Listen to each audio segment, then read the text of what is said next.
Owning a boat comes with a number of perks, like being able to fling your favorite fishing rod around. And here's another perk. Geico's boat insurance covers your boat and your belongings. And with specialist support from agents that are as passionate about boating as you are, there's so much value that you'll want to high-five someone. But not while you're holding your fishing rod. That's a prized possession. So hold on tight with both hands and keep it covered through boat insurance. Get more with Geico.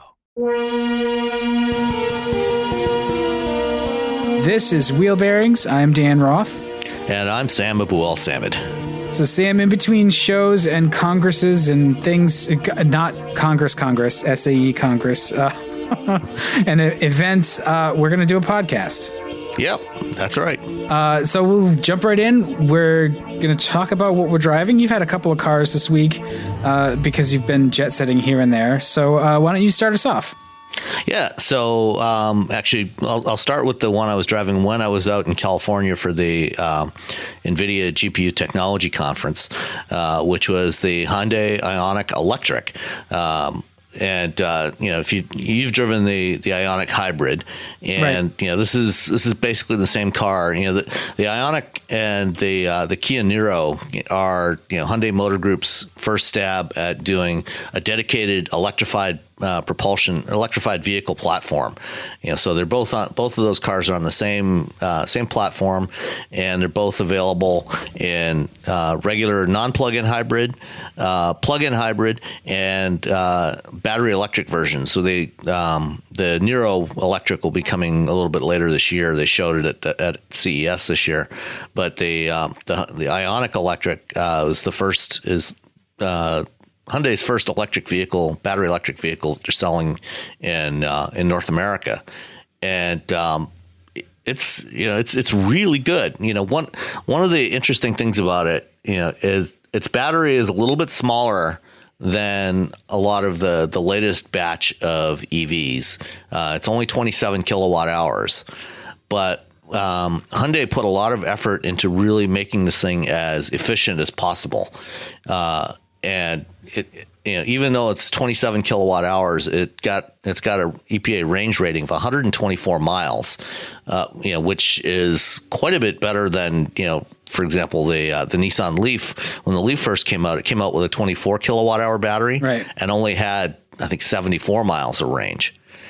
And driving this thing for a few days when I was in California, it was really impressive. I mean, it averaged almost 5 miles per kilowatt hour, which is really good. I mean, most cars, if you're really fairly gentle with them, they will, you can get a little over 4.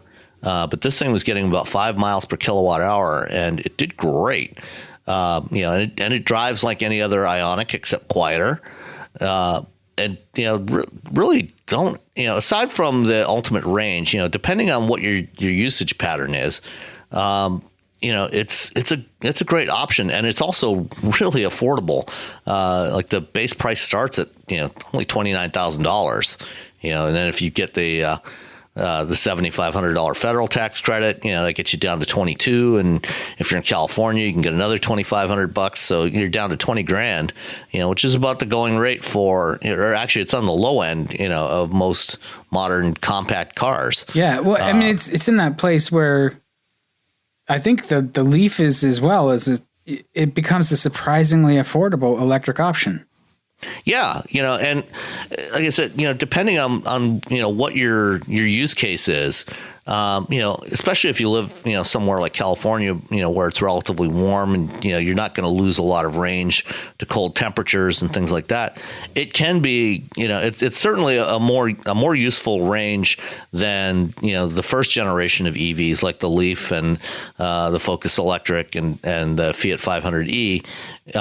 And it does really well, and then they will be coming out with a 200-mile range version later this year. So if you need the longer range, that one will be coming. You'll definitely give up some cargo space with that one, and it probably won't be quite as efficient because you'll have more mass of the battery. So it's more work for the powertrain to do. but it should do pretty well. It'll probably be 50 kilowatt hour battery pack, so almost twice the size of what's in there now. And that's still going to be it's a LiPo battery, right? It's a lithium polymer that they've got. Most of the new ones are that type, especially the ones that are using LG Chem batteries, or any of the Korean batteries like Samsung or SK. That pretty much all a lot of the automotive stuff that isn't Tesla is using a lithium polymer type of cell. So it does really well, and it's got all of the other things that are good about modern Hyundais. It's got a decent infotainment system that performs reasonably well. It's responsive. It's a fairly easy to use interface. Because it's electric, it's got plenty of torque, so it's got great drivability. It handles reasonably well. Yeah, they say it has 218 pound-feet of torque. It's pretty good. And it's it's instant torque. Yeah. So it gets you off the line without any problems, and like I said, it handles really reasonably well. When I picked it up, at the airport when I got into San Francisco and took a scenic route, up along Skyline Drive, getting down to San Jose, and that's a great driving road, and it's not a sports car, but it's quite nimble and fun to drive. Yeah, I felt the same way about the hybrid. I had the plug-in, and I came away trying to find demerits to give it, because that's what we do because we're cynical car reviewers. But you try to find those flies in the ointment, and I really had a hard time finding anything that was not good about the Ioniq, which is a pretty good compliment for just about any car. But it was, my comparison, my point of reference is the Prius, because it's this very similar, it's a dedicated model line that is, efficiency focused and hybrid and plug-in and electric only. So that to me is the closest analog. And I wound up liking it more than the Prius because I found it a little bit more engaging to drive. Yeah, it's more engaging to drive, and it's more, shall we say, normal. Yeah, in many respects, it's not as weird looking as the current generation Prius. It has the gauges in front of the driver where they should be. It has a decent infotainment system. The Prius does not. No, the biggest issue I had with the Ioniq Electric was actually just trying to find a place to plug it in to charge in San Jose. Given how hard California pushes EVs, it's still surprisingly difficult to find public charging in some places like San Jose. I was staying at a hotel right next to the at the San Jose Hilton, right next to the convention center. And they don't have any charging stations in their parking garage. None? No, none at all. And, I went looking around, around the area. I looked up, in Google Maps and, on the ChargePoint app, looking for other ones. And the only other places where I could find some charging stations that were relatively nearby, back within walking distance, so where I could have potentially dropped off the car, plugged it in, and walked back to the hotel, were in other parking garages where I would have had to pay. And, I was already paying to park in the hotel parking garage, would have had to pay to get into other parking garages and then pay for the parking there or for the charging there.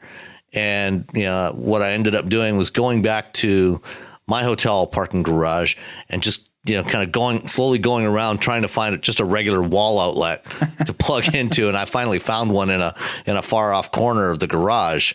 And, fortunately there was no other car parked there. And so I just pulled right in there and just plugged into a 110 outlet and used that to charge it up over the next day and a half. I was going to ask you whether you managed to charge it on one of the other sort of fast charging levels, because it offers pretty good support for that different charging protocols or whatever the friggin' word is. It does support DC fast charging. But again, there were no charging stations, near downtown San Jose that I could find. That's no DC fast charging stations. Yeah. So that's really, I guess that's the issue with these cars now. There's a critical mass of plug-ins and straight up electric cars. And now we need a way to rejuvenate the batteries. And that's lagging. And ironically, Volkswagen, as a result of their diesel emissions fiasco, will help with this, because of the Electrify America program. Part of their settlement, for the diesel emissions was contributing $2 billion over the next 4 years to build out EV charging infrastructure, and a lot of that is going to go to DC fast charging infrastructure.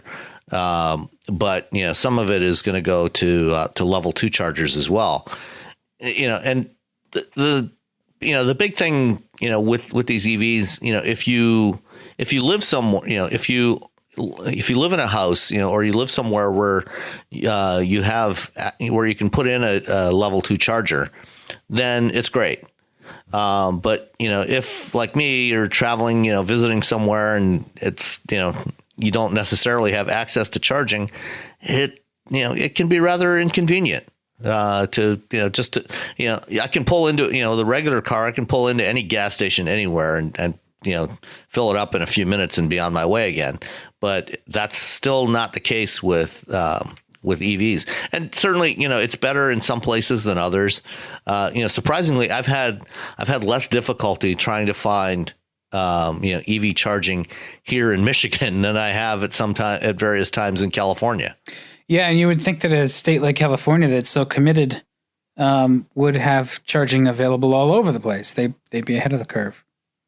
Yeah, like in Ann Arbor, all the public the parking garages in downtown Ann Arbor have at least a couple of EV charging stations, and some have as many as 6 or 8.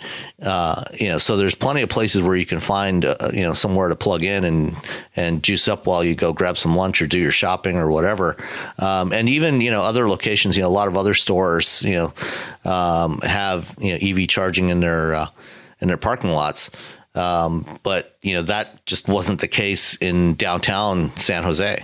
Well, you did the right thing by rogue location of an outlet. That's a very I guess it's just sort of like a survival kind of instinct, self-sufficiency kind of thing. It reminds me of back when they would have block parties in some neighborhoods. They would actually open up the base of the street light and pull out the wires and just wrap the bare wires around the prongs of an extension cord to run the amplifiers for the speakers and stuff. So yeah, and it's pretty hardcore. Last summer, my friend Bob Gritzinger, who writes for Ward's Auto World, he drove a Bolt from his home in near Lake Orion, Michigan, up to Traverse City for the management briefing seminars, and he had trouble finding EV charging as well along the way.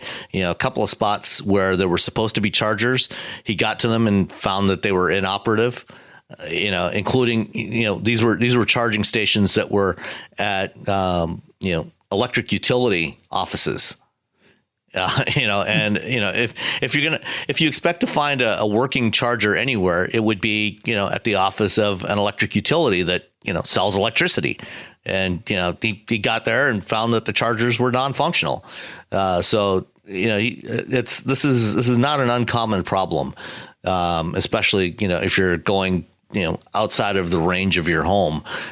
So it's definitely something to consider still if you're going to get an EV. But I also had another car. When I got back from California, I got a different car to drive that was not electric. But it was very efficient. It was very efficient, and actually I was quite pleasantly surprised. And it was the Toyota Yaris 5-door. So now there's two distinctly different cars that are badged as the Yaris. One is the Yaris IA, which is dropping the IA for 2019, and it's just the Yaris sedan, and that's the car that started life as the Scion IA, which is a Mazda and it's 2. right, it's a Mazda 2. So of course that's great. Yeah, but the Yaris hatchback is a completely different car. It's a pure Toyota, and I was actually, I wasn't expecting much, but it surprised me. It was actually better than I expected. It's Toyota's cheapest car. It starts at like $15,500. So you're not going to get a whole lot for that price, but you get more than you might expect. When you open and close the doors, they sound kind of hollow, but still, relatively solid. But you're not going to get that thunk, that you get in a more expensive car.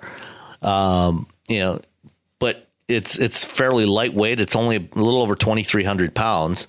It's 1.5 liter 4-cylinder engine, normally aspirated with, you can get it with either a 5-speed manual or a 4-speed automatic. The one I had the manual, and it was surprisingly peppy.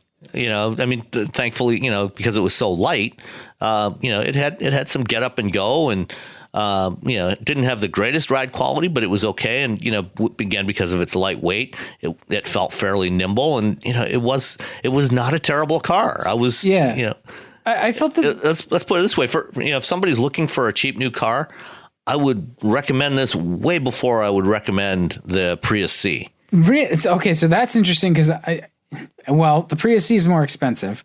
It probably doesn't get much better mileage, although it does get good fuel economy. I may be wrong on that. It may actually get significantly better fuel economy, but it's been a while since I've had either. And the thing that shocked me the most about the Yaris was how the steering felt. It just it had this really direct feel. It had good feedback. Mm-hmm. It was like if every Toyota could have steering like the Yaris, I'd be fine with that. So 15 and a half is not, it's cheap for a car, but it's not super, super cheap. It's not like Nissan Versa. You can buy a used car, for a lot less than that. Although I don't think you can buy a new Versa for much less than that. I thought a Versa started at like 9,900 or like 10,000. No, that was back in like 2010. Oh, boy.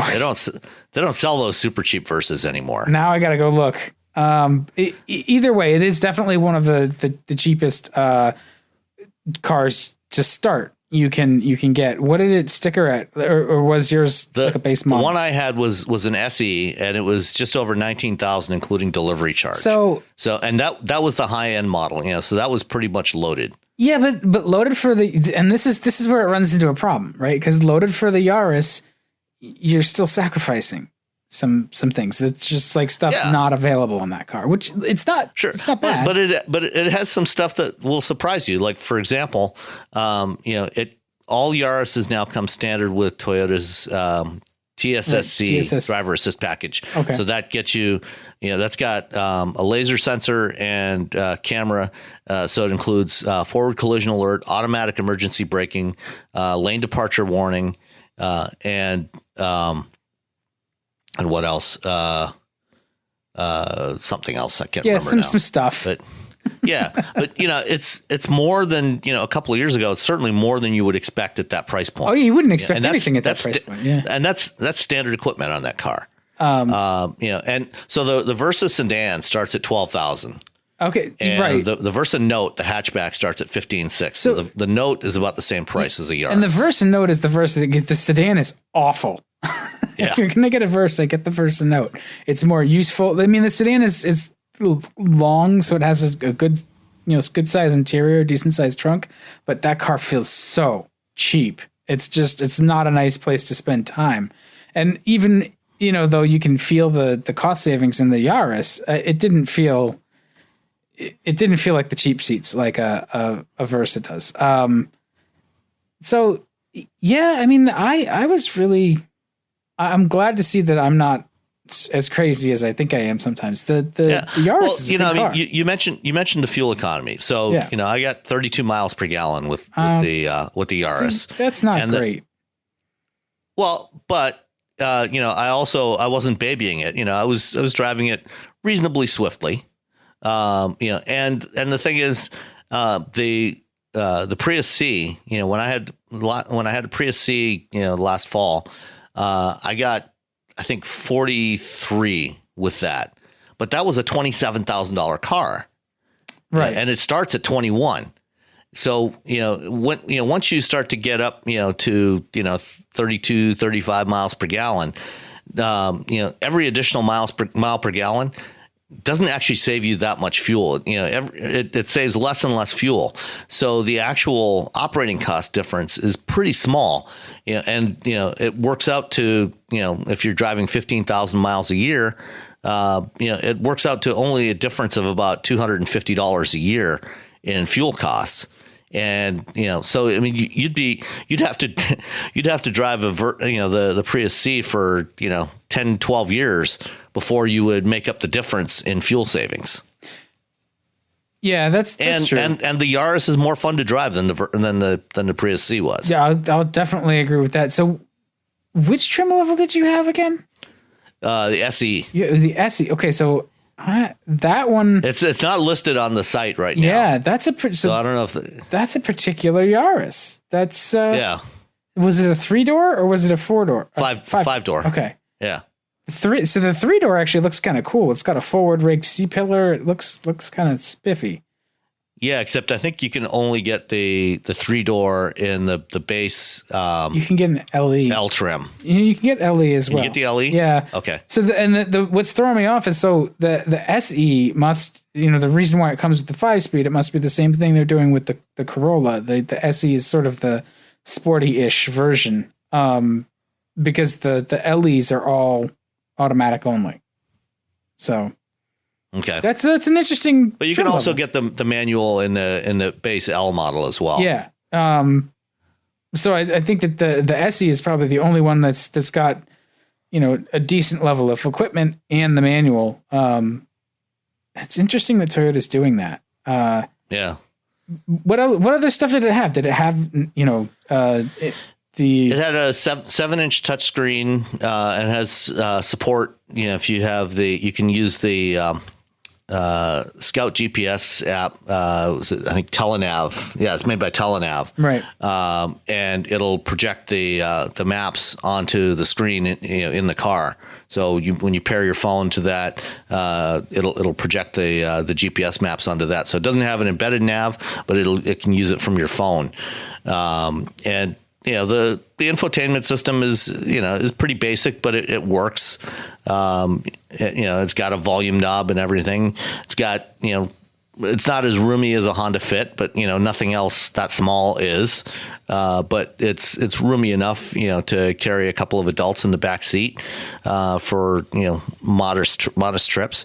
So there's not at this price point, you're gonna have a hard time finding anything a whole lot better than this. Yeah, well, and that with Toyota's sort of reputation, it's going to be a pretty solid bet if you want a car that's within that size and price range. It's not going to be troublesome, because like you said, you can buy a used car and you can buy a good used car for that kind of money. But that's honestly, that's kind of an argument you can make all the way up to $100,000 if you wanted to. You can be like, sure, you could buy a used car. Fine. Yes, you could. But you could buy the Yaris new and have a warranty on it. Right. And it's a solid choice. The Yaris, it remains kind of this little sleeper favorite of mine in the Toyota lineup. So I'm glad they haven't screwed it up yet.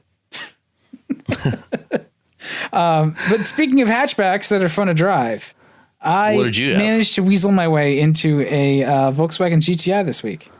Oh, I haven't driven a GTI in years. Yeah, it's been the last GTI I had was actually a Golf R, and that was really entertaining.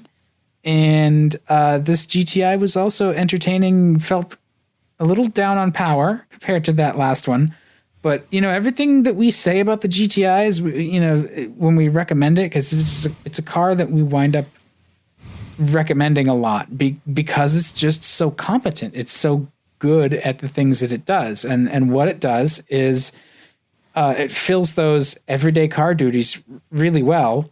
It's family car size in Europe because of their taxes. So, this is a car you can get, 4 people and the dog in, or 5 adults or whatever, and use it to go, over to grandmother's house for a spot of tea. Like it's fine. It's very useful. It's a hatch, so it's got, all its cargo space accessible, and it's pretty efficient. As all small cars should be. Yeah, I agree with that. More hatches, please. Hatches and wagons. And it's very well made. It feels really solid. The materials are good. The design is excellent. Just sort of the way Volkswagen designs a car is clever. You can look and see that they thought about this, even all the little pieces, how everything fits together. It's just, I like that aspect of it. And I like the materials. If only they would stay that well put together, over the long haul. Well, you can't have everything in life. Yeah. That's, having owned a couple of VWs now, it's, this is the thing, and knowing other people that have owned VWs, it's that classic problem of they're great cars to drive.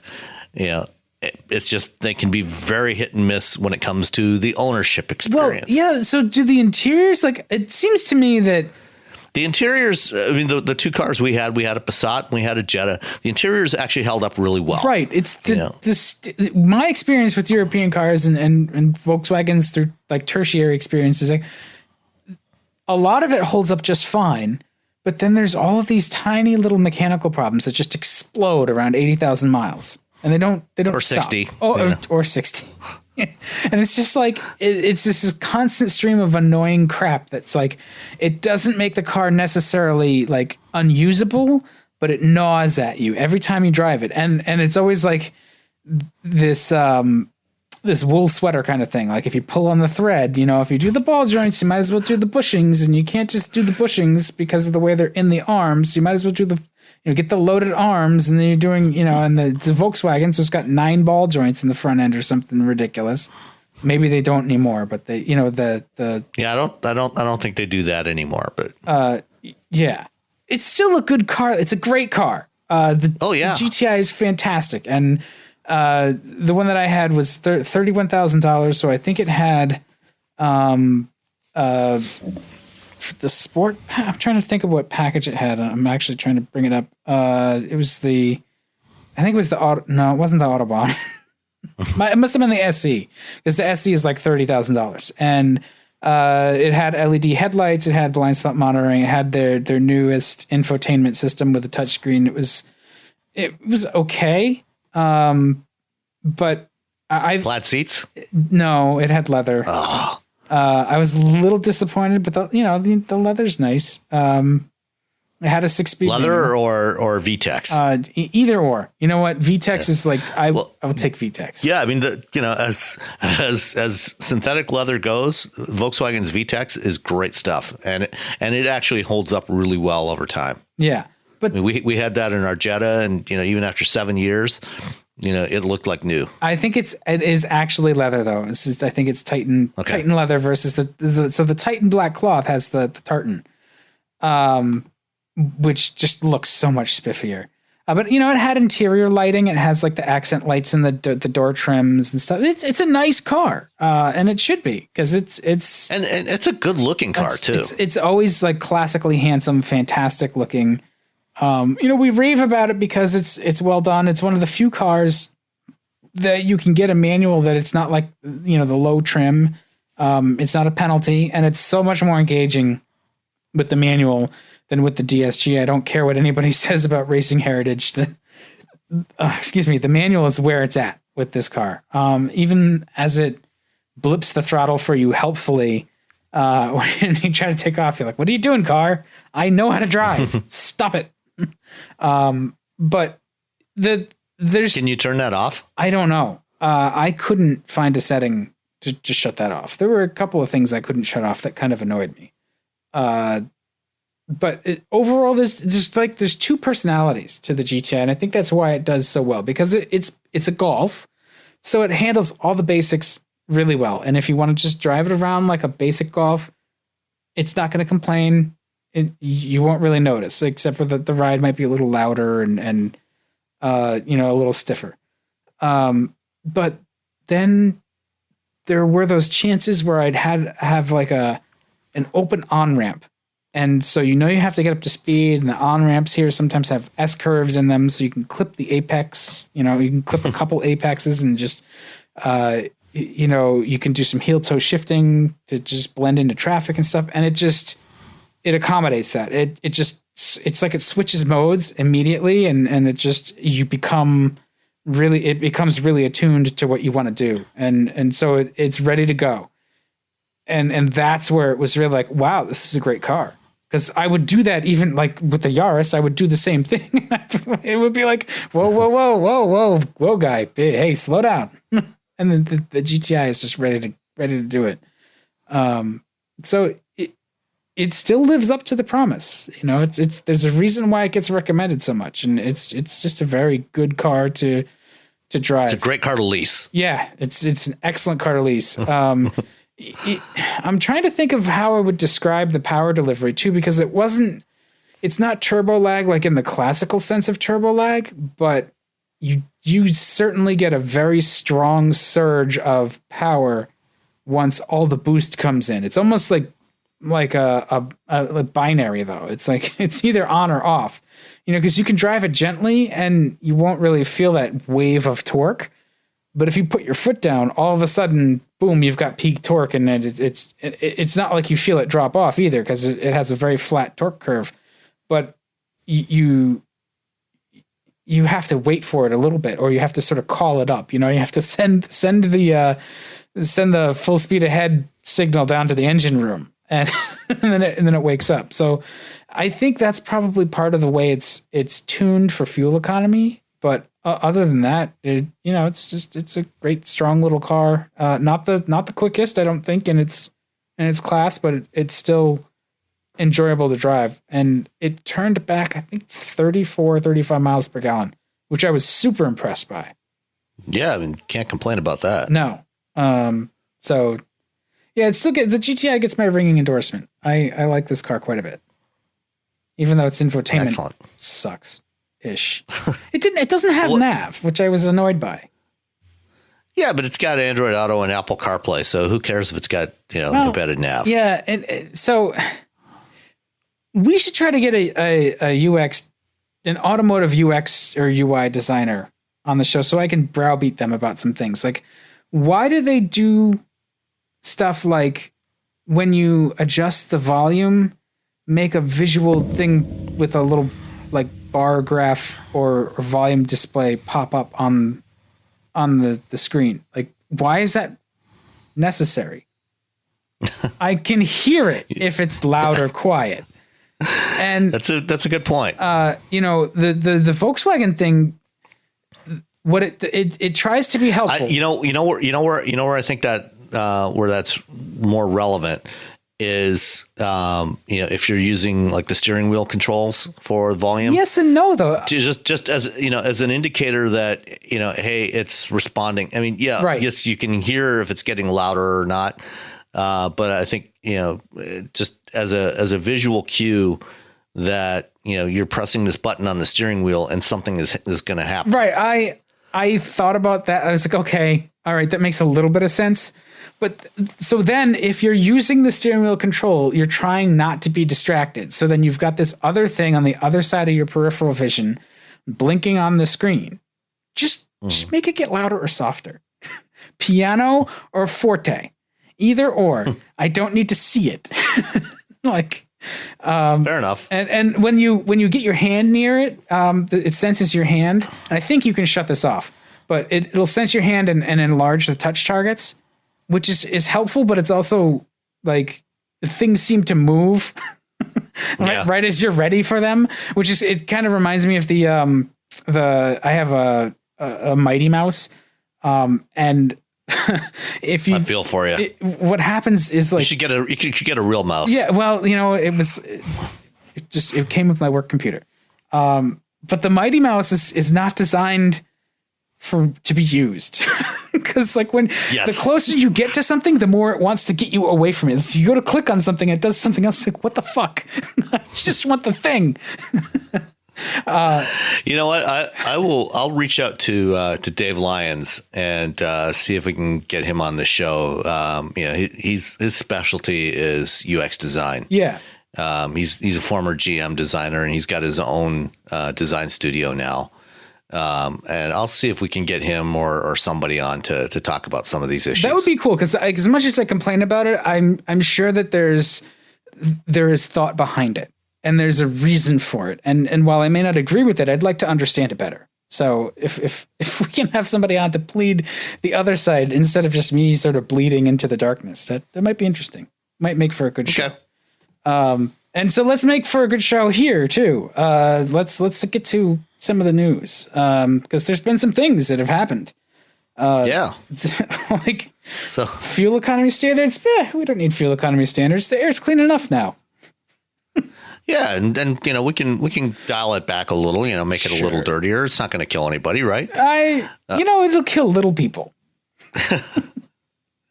So yeah, and they don't donate to campaigns. So who needs them? Right after the day after we recorded the last show, the EPA finally made their announcement. And actually, we need to clarify something here that's been frequently misreported over the last week or so. The EPA did not make any changes to CAFE rules. So there's this weird split, in the way some of the various regulations are done. And EPA is responsible for emissions standards and enforcement, and NHTSA, the National Highway Traffic Safety Administration, for some reason is responsible for fuel economy standards, even though they're supposed to be responsible for safety. And back in 2009, 2010, when the Supreme Court ruled that EPA actually has the authority to regulate CO2 and greenhouse gas emission standards, they started working on standards for that. And in the process of updating the fuel economy standards and everything else, the EPA and NHTSA worked together, and they coordinated the greenhouse gas emission standards, got it aligned, so because greenhouse gas emissions are directly correlated to how much fuel you burn. So if you improve fuel efficiency, you're going to have lower CO2 emissions. Right. And so they got the standards aligned so that they both amount to essentially the same thing, but there's actually two separate standards that manufacturers have to meet. And at the waning days of the Obama administration, they announced that they were going to cut short the midterm review, because in the process of setting up the standards through 2025, the government worked with manufacturers to set the targets, and they said, okay, midway through 2015, 2016, or 2016, 2017, we're going to do a midterm review, see how you're doing with the standards up to that point, and see if we need to make some adjustments. And that was supposed to be a 2-year process. They cut it short and locked in the standards for the 2022 to 2025 model years at that point. And when the new administration came in, they said, no, you know what, we're going to reopen that process. And so last week, EPA, after a year of reevaluating the standards, they rescinded the Obama administration rule that for the targets for CO2 emission standards, and said we're going to start over again. And so now what happens is nothing yet. Because all they said was the targets that were set for 2022 to 25, those are not going to be the targets. We're going to set new targets. But now that means that they have to start a new rulemaking process, and EPA has not even they've not even kicked off a notice of proposed rulemaking And that's a process that's probably going to be a couple of years for that process to happen, because they have to go through putting out an initial notice of proposed rulemaking. There's a comment period. They have to evaluate the comments. Then they put out the proposed rule and go through the comment process again. So it's going to take some time. And at the same time, they also have to work with NHTSA to revise the CAFE standards, right? Which nothing's been done with that yet. Well, I heard a lot of sort of half-informed reporting about the CAFE standards and how they're reporting like all cars are going to have to get 54.5 miles per gallon. Like no. That's not right. Like you mean full size heavy duty pickup trucks are not going to have to get 54 miles per gallon? No, and if they could, that'd be fantastic. I mean, part of what's going on is like automakers have been victims of their own success. They kind of got ahead of some of these some of the rules, right? They were doing better on fuel economy than was thought or was initially assumed, right? Or am I not? Yeah, some vehicles and some vehicle segments were ahead of their targets, but the thing is, it's not a linear incremental process that goes up every year. They don't update every car every year.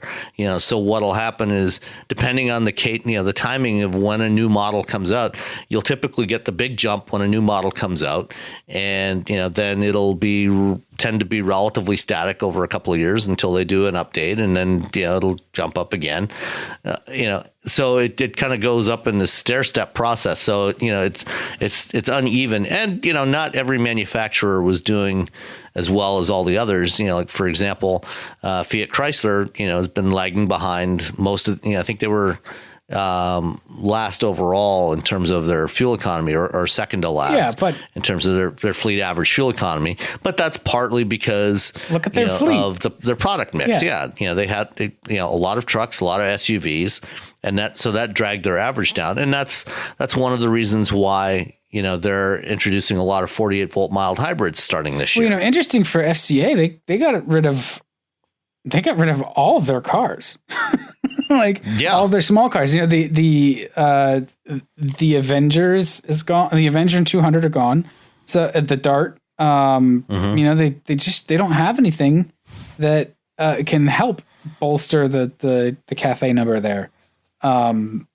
So they're kind of in a bind. I guess overall, it counts the Fiat brand as well as Chrysler and Dodge and Alfa all together, or are they broken out? No, they're all lumped together. They're all averaged together. So they've got a couple, like the 500 that helps, like the 500. Yeah, they've got the 500 and the 500X, and they've got the small utilities like the Renegade, and even the Compass, that do reasonably well. And we'll start seeing more hybrid powertrains coming into more of those models, and more electrification in general, being added to the FCA lineup over the next couple of years. So we'll probably see a bunch more 48 volt mild hybrids and also some additional strong hybrids. And that's part of why they did the Pacifica plug-in hybrid. To help pull up their overall average. Yeah. So like as an automaker, though, what do you? I don't know. Like they lobbied for these changes in on the one hand. But on the other hand, doesn't it cost them money? Like if things are going along and you're trying to save costs as an automaker in an increasingly difficult, sort of profit landscape, wouldn't you want to try to make the fewest versions of cars and increase your fuel economy so that it fits easily in the the rest of the world standards, especially Europe, where you're selling cars. In Europe's a very big market altogether. Mm-hmm. It's not entirely clear exactly what the manufacturers asked for. From some various conversations I've had, it seems like what they were asking for was some flexibility because of the nature of the market, what the market was demanding in terms of products.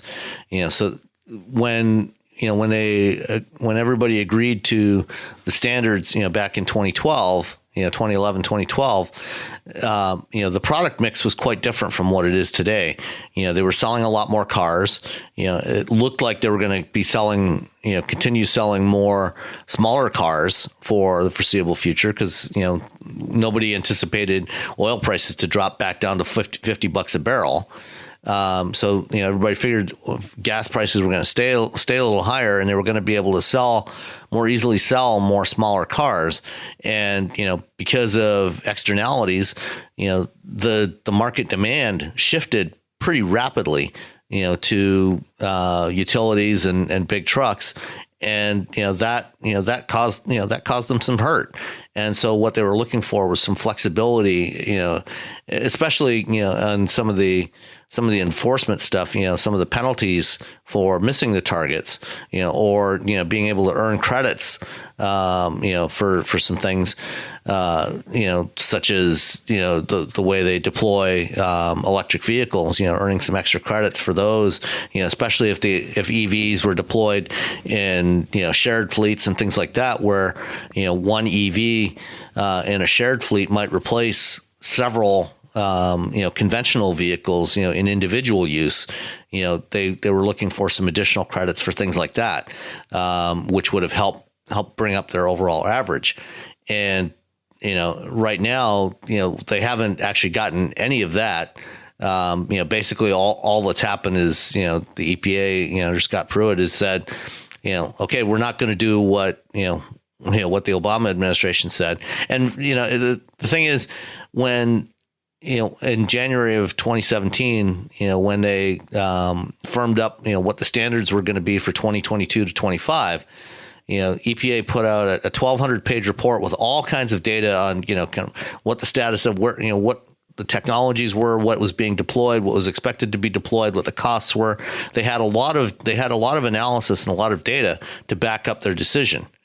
And the report that was issued last week by the EPA ran a grand total of 38 pages and had no real details about what exactly they were going to do in place of the rules that they were rescinding.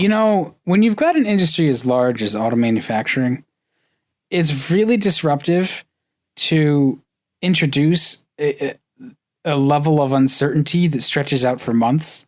It's just like, or years. Yeah, you can't plan. You don't know what to do. So if I'm an automaker at this point, I'm just going to be like, yeah, thanks for the flexibility. It helps me not get dinged when I'm like trying to make a profit selling the things that people want. But beyond that, I'm going to carry on making cars more efficient and safer and lighter and all, introducing electrification and all of those things. Yeah, I mean, basically what this amounts to is that nothing is going to change in the product plans.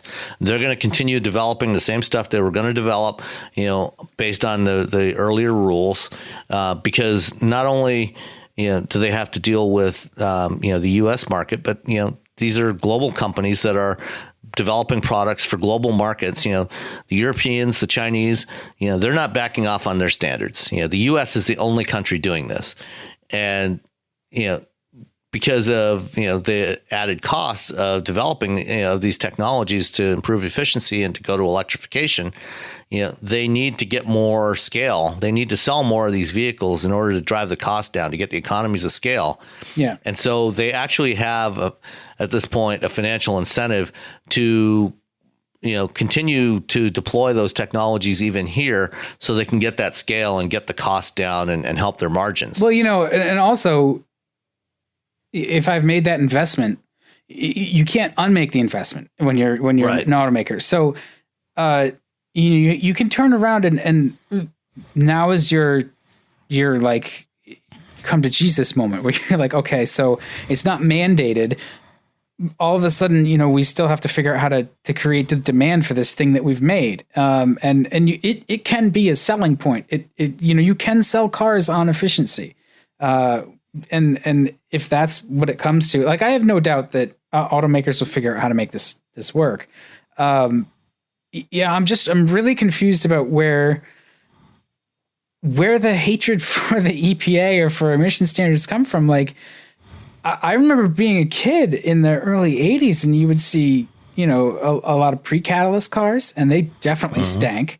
And a lot of just smoggy, crappy emissions, and it's not as bad as it was. So we've had sort of demonstrable success with this. I don't get why there's this dislike for that. Like, yes, it costs money to not kill each other with vehicles. I get it. Like, that's probably an investment. Yeah, there are certain segments of the population that just hate regulations of any kind for any reason. Well, I understand, but like honestly, and they happen to be in power right now. So there's a study out there. I forget who did it, but it ties directly back to vehicle emissions, and it was the tetraethyl lead in fuels. First of all, tetraethyl lead is a thing foisted upon you by General Motors and DuPont, and the lovely guy named Thomas Midgley, who died of cancer. So, but once tetraethyl lead went down, there's this 20 year inertia, lag. We essentially banned leaded fuel in the late 70s or very early 80s. So all of a sudden, lead has these psychological effects. All of a sudden in the late 80s, early 90s, crime rates started to drop. And it's not just the US. It's other countries that have banned leaded fuel. They've seen the same 20-year cycle. All of a sudden, as it sort of makes its way out of the bodies of the population, and a younger generation comes up that wasn't exposed as drastically to lead, which does make you aggressive and crazy, their crime rates drop off. Their violent crime rates plummet. So it's clearly effective to regulate emissions. It works. Yeah. Well, you know what? Regardless of what you think about the emissions, the same technologies that helped us meet those emission standards have also dramatically improved the performance of modern cars. Yeah. So the cars today are cleaner and they perform better. Well, so without those regulations, we probably would not be where we are today. You wouldn't have things like Grand Cherokee Trackhawks and Dodge Demons and and all these other crazy machines that we drive. And they certainly wouldn't be as efficient and reliable as they are. Well, and that's the flip side of it. That was we went through what we colloquially call it the malaise era, and it was the sort of first era of mandated emissions controls and really tight fuel economy standards. Again, late 70s to mid 80s. And power levels dropped. Performance was lower. But the reasons for that and sort of the technologies that were in their infancy, they got better and they developed it, and the industry screamed and cried about that. We can't do it. I say the industry, I'm sure there were people in the industry who thought it was a good thing and really just, said, hey, we've got a problem to solve. Let's solve the problem. And the solutions were actually amazing. If you look at the tools they had at the time, and how they applied that engineering and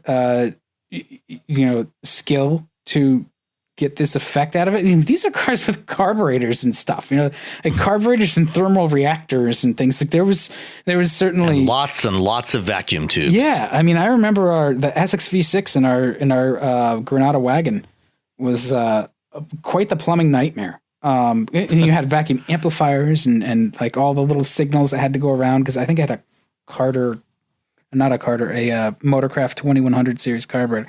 Anyway, it's difficult. They made those gains though. It was like, no, we can't possibly do that.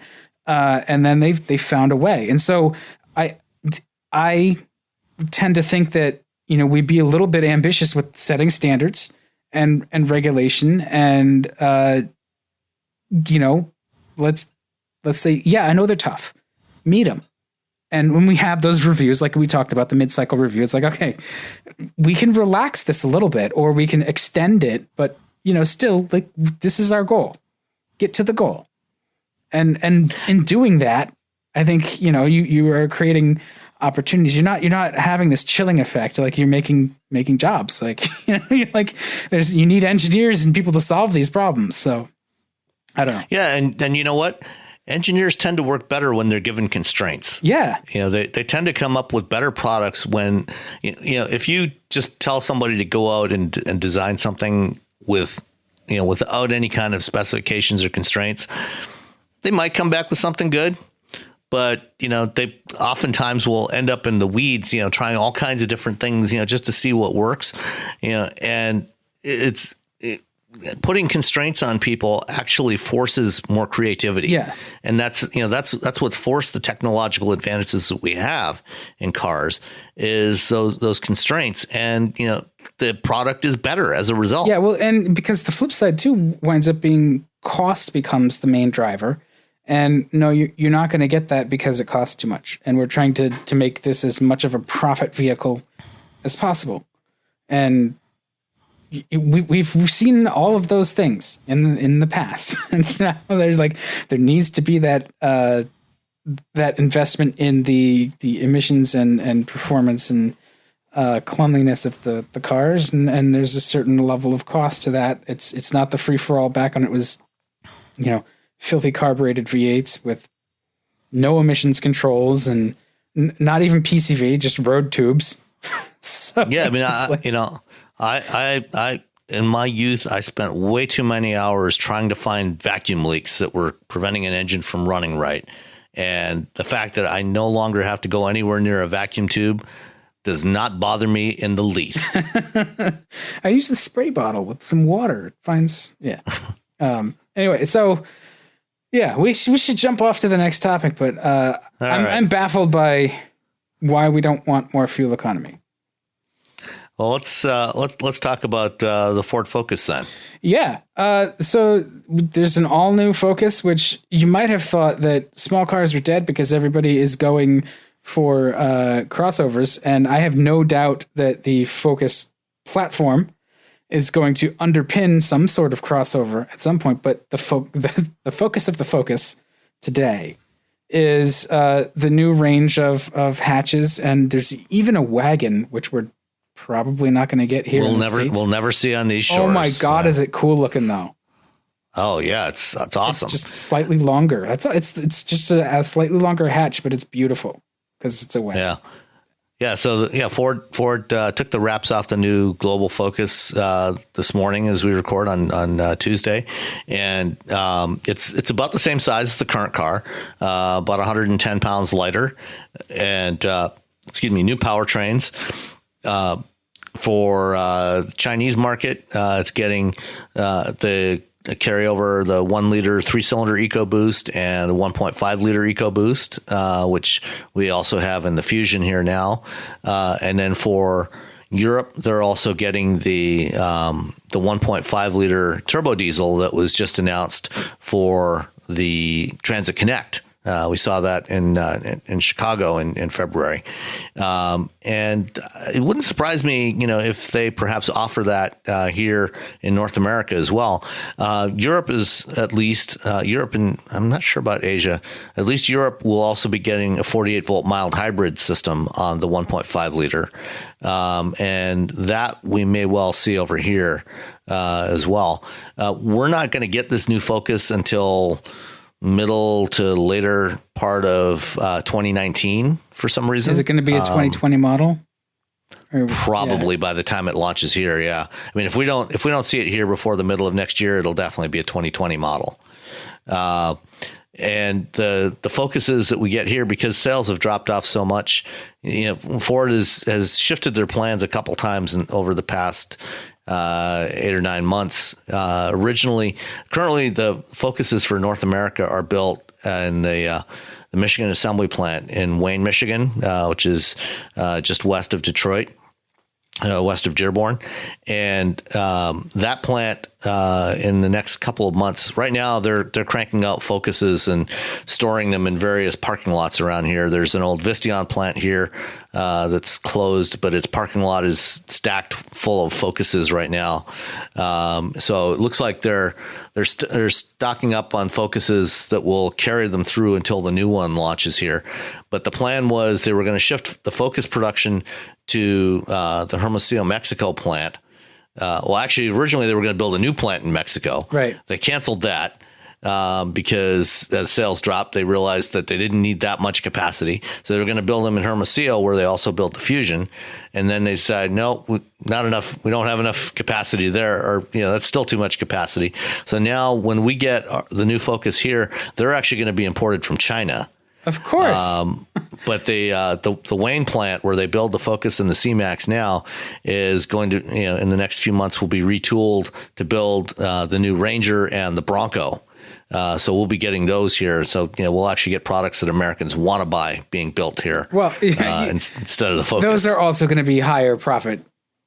Oh, yeah, products, much higher profit margin. Which will allow them to, make a better case for those, the more expensive labor at that plant. And that's not a knock on the labor at the plant. It's just it makes sense, I think, to a degree, to build cars like this in China.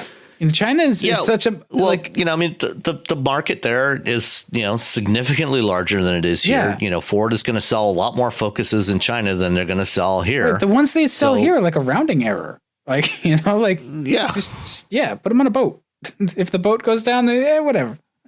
Yeah, I mean they're down to they were a few years ago they were selling 250,000 Focuses a year here in the U.S.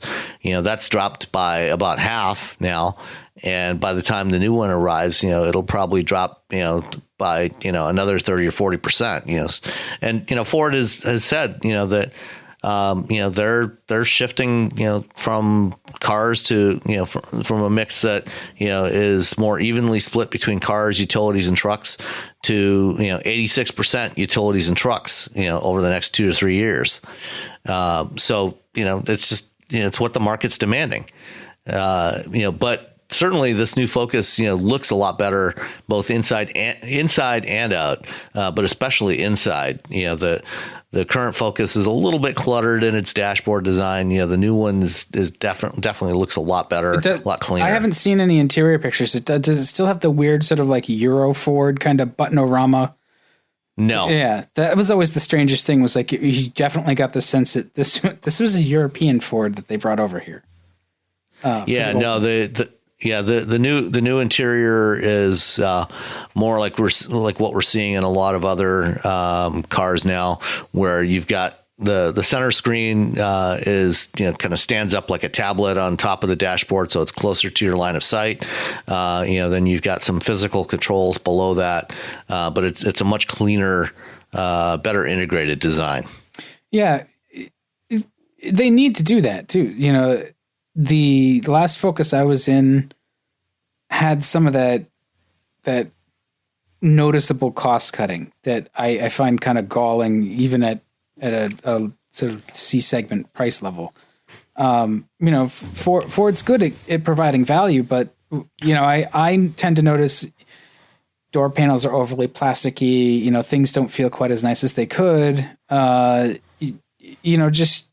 There's certain things I look for in a Ford, and I'm sure you drive a lot of cars too. So you get in, you notice the things that each manufacturer does, sort of like how they meet their price targets, and Ford has somewhat cheaper interiors even in each segment they're in. At least that's my opinion, is that their interiors present a little cheaply compared to the competition. So hopefully that's taken a step up. Yeah, we'll see. But it definitely, I think that this new Focus, looks promising.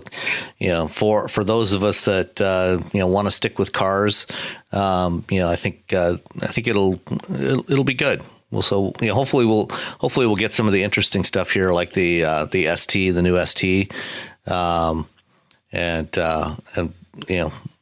I know we're obviously not going to get the wagon here, but it never hurts to dream. How did they? I would love to have that here. I mean, small wagons are cool, and that's because we had 2 escort wagons when I was a kid, which were not cool, but they whet my appetite for small wagons. How did they manage the trick? They say they've given it sort of a more cab rearward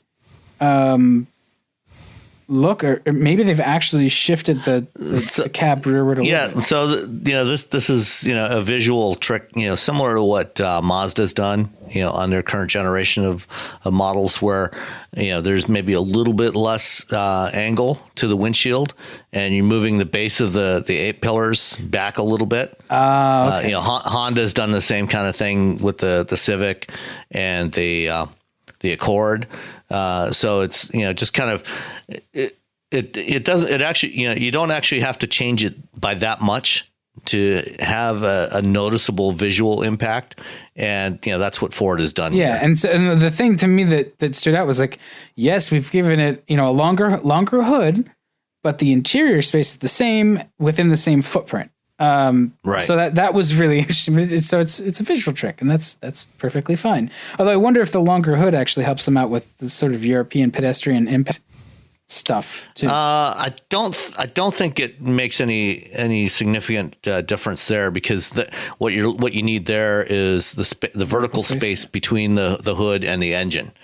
So that's, for example, that's why, on a lot of the European design cars, one of the things that you'll see, including on this Focus, is you'll see that the cut line for the hood, so the hood will come down, and you'll see the cut line that comes along the fender. And that helps give it that extra little bit of space there and room to compress outwards, so that if a pedestrian lands on the hood, the hood, as it collapses a little bit, it can spread outwards and take up some of that, absorb some of that energy. Yeah, it has that kink in it, in the cut line. Right. Yeah. What I noticed about, speaking of cut lines, every single car on the market has an awkward transition from the rear bumper cover to the rear quarter panel. Somebody should solve that. They'll be a billionaire, because there's this really obvious awkward line between where the quarter panel sheet metal and the composite bumper cover come together, and there's supposed to be this seamless styling thing, and you could make it all out of metal, but good luck when you bump a shopping cart. Right. But like, I was trying to see who has solved that. Nobody has solved that. There's there's different orientations for that cut line, but it's there in every single car. I was watching it at red lights. That just, yeah, no, that's definitely there. And, I think part of it, comes down to, the colors and, how well you can match the colors, and kind of hide those seams, or make them seem less obvious, or, having character lines that, kind of blend into those seams, so that the seam itself becomes less visible, less obviously visible. So, I mean, there's some tricks that designers will do, but, it's challenging, because you do need to have the plastic part there with the compliance, in order to absorb some of that energy, in a less expensive part to replace or repair, rather than having it fed directly into the sheet metal. Yeah, it's just an interesting thing. Like, eventually somebody will come up with a new way to do it, and then everybody's going to go that way too. But and automakers are amazing at matching the colors across all the different materials too. That's yeah, I mean, that's actually something that's really hard to do. Super hard. To match colors, across plastic and steel and aluminum. Yeah, and the amount of that gap can't be perfectly closed. I'm sure you could get it tighter than it is, but it also needs to, in the sunlight, it's going to expand. So it's just all these just interesting little challenges, and I don't want to get too geeky about it, because we're just running the clock on the show. We should talk about something else. All right. Let's see.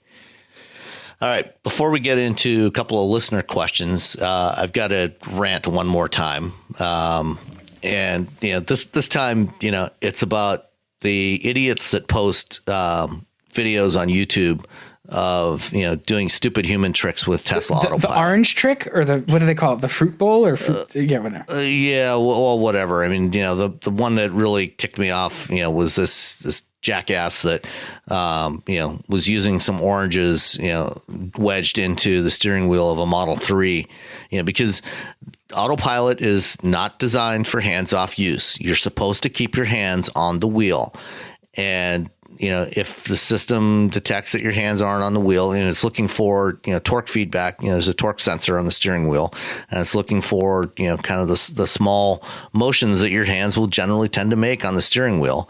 And, we've seen, guys try all kinds of, stupid things to get around that, hanging weights off there, jamming an orange, or oranges between the steering wheel spokes. And, this idiot, posted one yesterday, and he's got, I don't know, probably 50 or 60 various Tesla videos, and I'm not going to link to them because I don't want to give them the link juice, the views. But if you, please, if you see somebody doing something stupid, if you see a video of somebody doing something stupid with Autopilot or any other partially automated system, I mean, it's mostly Tesla owners that are doing these videos, but if somebody's doing it with a Volvo with Pilot Assist or a Mercedes or a Cadillac, please click on the report button on that video. On every video on YouTube, there's a button to report inappropriate content. Click on that and report those guys. Let's get them pulled off of there. Let's not let them get ad dollars for doing idiotic stuff. Yeah, I mean, end of rant. But I was having this conversation with a colleague today. He was talking about Autopilot, and I was like, and I think I've seen you post this recently too. Is that the more time I spend with these ADAS systems, the less I think we should be selling them. Because they set up this. Well, let me make a distinction there. The what we call partially automated systems, that are designed to combine both speed control and steering control, like Super Cruise, like Volvo Pilot Assist, Autopilot, Mercedes Intelligent Drive. As you said, the more time I spend with them, the more inclined I am to think that we should not be selling these to consumers, because regular people, tend to get overly comfortable with these systems, and then they start doing things that go beyond the capabilities of the system, and that's what's going to get them into trouble. Yeah, well, beyond the more basic, things like automatic emergency braking, blind spot monitoring, even lane keeping systems. I'm fine with those, adaptive cruise control. I'm fine with those. I think those do provide some real benefits, but it's the higher level systems that I'm troubled by. Until we get to fully automated systems, those intermediate systems, I think are increasingly a bad idea. Yeah, I agree. And what really drove it home was the BMW 740e. Its systems they're pretty good. It stays in the lane. It does this disconcerting sort of oscillation between, from sort of the left edge of the lane to the right as it's keeping an eye on the lane markings. But it generally, you keep your hand lightly on the wheel and it will drive for you. You can get used to that sensation and it will no longer be disconcerting. And it works great right up until the time that it doesn't. And you won't be paying attention. You'll get used to it and you'll tune out. And, it's pretty easy. A phone fits in the palm of your hand. You just keep one hand on the wheel. You got the other hand looking at the phone. You're not looking at the road because the car is driving itself for the most part. It'll beep at you if it needs your attention, except for that situation where it doesn't beep and it still needs your attention. So it freaks me out. And I don't think it's, casting aspersions or saying like, no, people are dumb. No, people are people. And they are going to get comfortable with it. And it's not good or bad. It just is like, that's how it's going to work. And I don't think we really should be encouraging that. I think it's sort of a bridge too far because there's no real way at this point with the systems we have to make it safe enough to account for sort of human nature. I think. I guess the sort of the same argument goes for really high power cars winding up wrapped around stuff too. So maybe I should be careful what I wish for. Yeah, but well, anyway, enough of that. Yeah, let's go to some lighter fare. We had a couple of questions. We teed up this one from last week, where Peter from Bavaria wanted to know if there'll be a market for some kind of defeat device or fraudulent software ability in the future to get the self-driving car off the hook. If it does something like, injure or kill a pedestrian, hit somebody or, something like that. So that's his question. And that was kind of interesting given where we were last week and the week before with the latest high profile incident from Uber. So. Yeah. I mean, sadly, I think the answer is almost certainly yes. I wouldn't say that there will necessarily be a market, because I think the reality is that individuals will almost certainly not be owning most of the vast majority of these vehicles, with automated systems. They will be, owned by mobility fleets. They'll be owned by fleets, that you subscribe to them or use them on an ad hoc basis, rather than owning them. So, it won't be individuals that would be in the market for, some sort of defeat device. But that said, given the liability concerns, I think there's also a distinct possibility that at least some manufacturers might be tempted to do something like this. If there's going to be part of a fleet like that, I'm not one to sort of argue for a surveillance state either, but we do it already with commercial airplanes, and I think all airplanes generally, they all have transponders on them. So couldn't you mimic that with mobility fleets? Yeah, I mean, certainly, these vehicles will have, I think we'll need to be recording some data.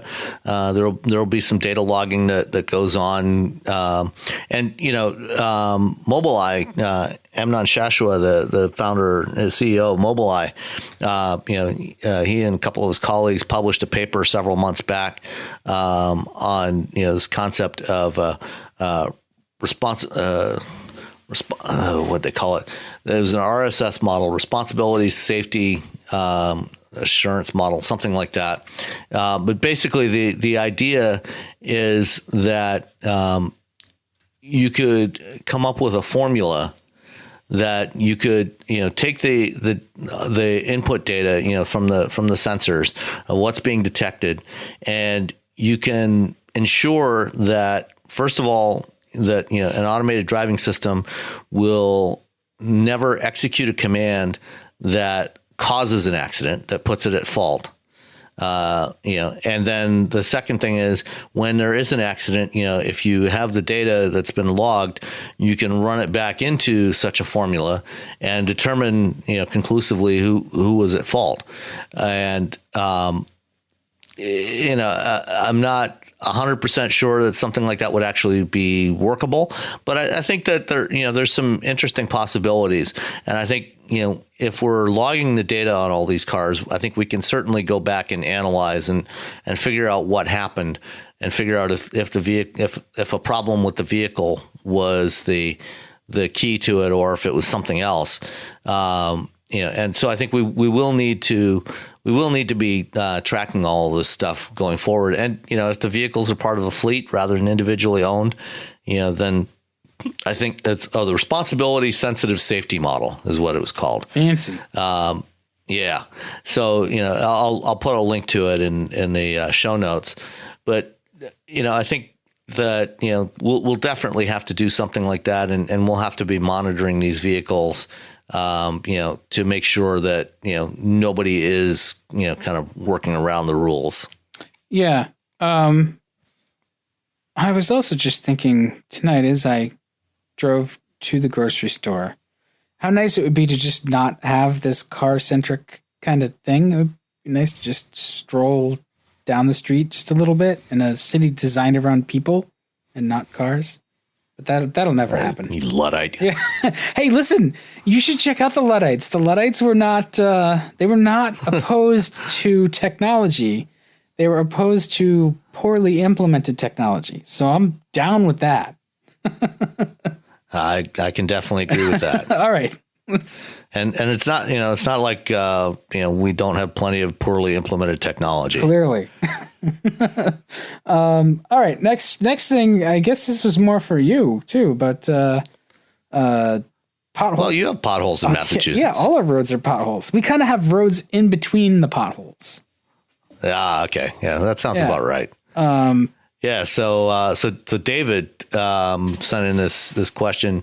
Said the problem's not the potholes; it's the cursed low-profile tires. The 80 series tires could handle some amazing abuse, especially if on steel rims, which bent instead of breaking. Racing cars don't seem to find any advantage in low-profile tires. Why do we have them except to inconvenience people and sell some more tires and wheels? Well, first of all, that doesn't apply to all racing cars. There are. Like F1 cars have tended to have higher profile tires over the years, but in a lot of other series they've gone with lower profile tires. And one of the originally when back in the late 70s, early 80s, when we started having this shift towards lower profile tires, the driving factor for it was to provide more room for the brakes, right? To put bigger brakes. Well, it came right out of racing. It came out of one of the touring car championship series where the wheel diameter was limited. Right. So no matter what,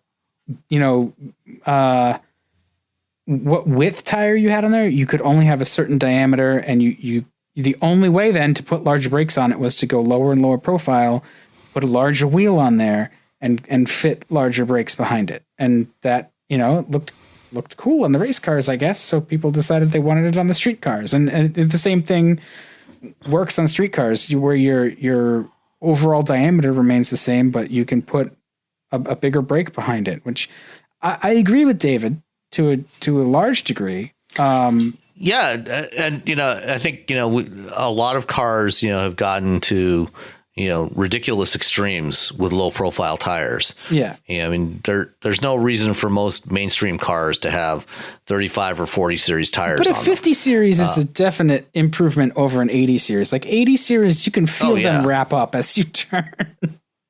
Yeah. A lower profile tire, is the sidewall is going to be a lot stiffer. It's going to handle a lot better. It's going to have better braking capability, because you're going to get less distortion of the tire. On the flip side, it also means your ride quality is going to be degraded.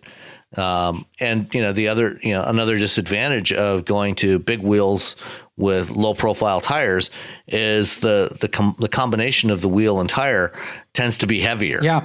So that also has a negative impact on both ride quality and handling, because it increases your unsprung mass. There's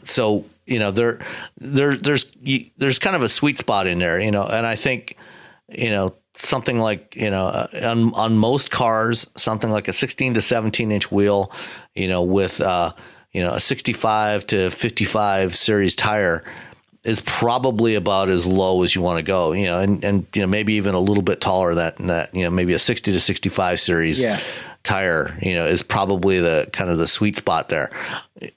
But, a lot of people do it, a lot of the cars that have, a lot of the vehicles, and it's not just cars, but, utilities and trucks that have these low profile tires, it's more for visual impact than for anything, functional.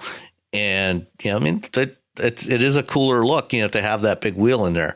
But, when we bought our car last year, when we bought our Civic, we specifically opted for the Civic EX hatchback instead of the Sport, because the Sport is on 18-inch wheels with lower profile tires, and the EX is on 17s with slightly taller tires. Yep. And we having bent a couple of rims on previous cars, I decided that, we should go with the slightly smaller wheels with taller tire sidewalls to help absorb some of that. Yeah, and that was the same choice I made with the Grand Cherokee. We got the Limited, and one of the things that is an option on the Limited are the 20-inch wheels and tires. And they do handle a little crisper. They turn in a little crisper. But honestly, it's not a big difference. And I don't think in a vehicle like that, it's necessarily a bad thing to soften up that response and actually have a little bit more body roll, sort of just to mentally mess with your inner ear to keep you out of trouble. Like, maybe you shouldn't drive it like a sports car, smartass. So I personally, I didn't want to be buying 20-inch tires. I didn't want to deal with the weight, like you said, just that extra unsprung mass, because you feel it from behind the wheel.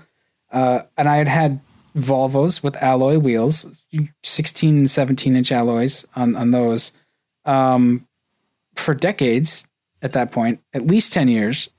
I never had a set that was all straight. And I even had a set trued. They were never perfect.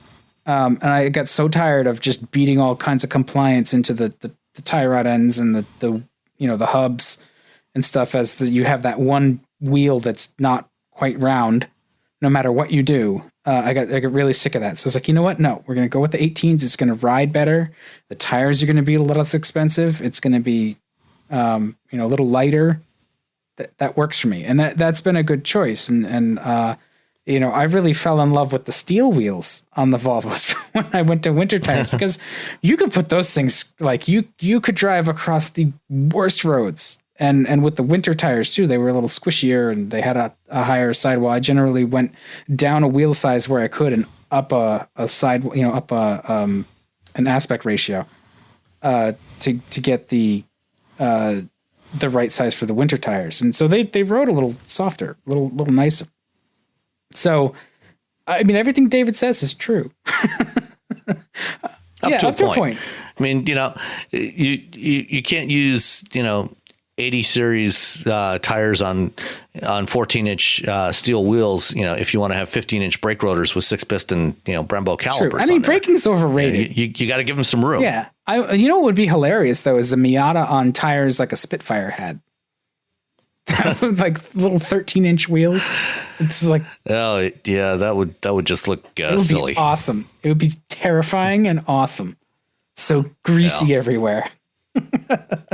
You look at the pictures of older sports cars like that cornering, like an MGB or something, and the tires just like folded under. You're just like, how it's cornering on the sidewall, or on the wheel itself. Yeah. We've come a long way. I've been there. I've done that. Yeah. Well, yeah. I mean, you had a Fox Body Mustang. Oh, you had a 5-liter. Yeah. So it was a 5-liter, and it was actually the first Mustang with 16-inch wheels. It had alloys. Were those the ones with all the holes all the way around, or? It was a 91 with the 16-inch 5-spoke alloy wheel. Yeah, those were nice wheels. Yeah, they were. It was a good looking wheel. Yeah. That was the first year that they went to 16s. Up to that point, they had 15s on the GTs and the 5-liter LX. So, but enough of that. In general, taller sidewalls, up to a point. I think there's, you got to find a balance between, getting good driving dynamics, but also having enough compliance, to absorb, some of the road impacts, absorb pothole impacts, and just, generally, give you some decent ride quality, so that you're not, pounding your spine into submission every time you go for a drive. Or you can just move somewhere with better roads. And then you can take advantage of it. I mean, I hear South Africa actually has quite good roads. That's what I hear. Okay. You're not going to find it on the North American continent. Our roads are garbage. They're no good. There's some pretty nice roads in California. Are there? Okay. Oh yeah. There's actually some surprisingly bad roads, but there's some nice roads out there. All right. Well, I think we've done a podcast. Yep. One more thing. This can be really quick. Why is everybody complaining about the new Camaro, the 2019 Camaro, the 1LE? I don't know. It looks fine. Because people like to complain. Does it look weird to you? It looks fine to me. No. Okay. Yeah. I mean, I think the 18, looks maybe a little bit cooler, but I'm fine with it. I can live with it. It doesn't. It's a Camaro. What do you expect from a Camaro? You expect it to look good? It looks like a Camaro. It's fine. All right. Just thanks for the gut check. All right. This has been Wheelbearings 64. So we'll be back again next week. In the meantime, you can hit us up on the social media on Twitter. You're Sam of Will Samid. I'm Boston_auto. We are also at Wheelbearings with no vowels except for that last A. And we're Wheelbearing Media on Facebook, and we have a Gmail and stuff. You can just go to the website, wheelbearings.media, find all the ways to get in touch. And until next week, thanks for listening. See ya.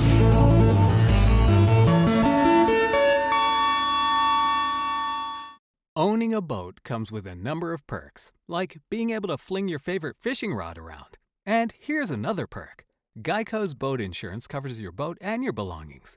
And with specialist support from agents that are as passionate about boating as you are, there's so much value that you'll want to high-five someone. But not while you're holding your fishing rod. That's a prized possession. So hold on tight with both hands and keep it covered through boat insurance. Get more with Geico.